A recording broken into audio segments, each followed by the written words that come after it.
Yung narinig ko kasi, nagulat ako. Akala ko, sabi ko, AI ba ito? Hindi naman, totoo pala. So it's really unusual yung mga sinabi po ni Vice President Sara Duterte. And to me, it's strange, no, na in the first place na naisip niya yon, tapos verbalize lang niya. So ako, bilang hindi naman isang dalubhasa sa medical science, ang una ko masasabi kung may mga naririnig akong mga strange is baka kailangan ng mas madunong na tao na kausap or pamilya or close friends para mailabas yung mga damdamin. Hindi mo ilalabas yun sa formal press conference.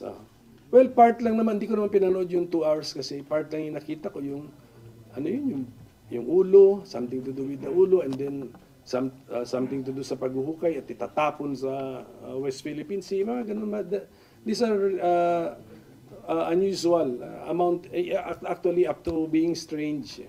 Actually, mga kayamis, I really find it weird talaga. Sinabi nga nito ni VP Sara Duterte, yung regarding nga sa ipapatapon niya, di umano, si Marcos Sr., dating presidente sa West Philippine Sea, no? Grabe, no? Hindi ko alam kung ano ba nangyayari dito kay VP Sara, galit pa to, ano man, no? Pero I really find it strange, no? Parang hindi siya normal na dapat inaasal ng isang vice presidente, lalo na sasabihin niya to in a press conference. Sana sinabi niya lang privately, no? Para, kasi hindi maganda tignan, no? Ang weird, sa totoo lang. Anyways, thank you for watching.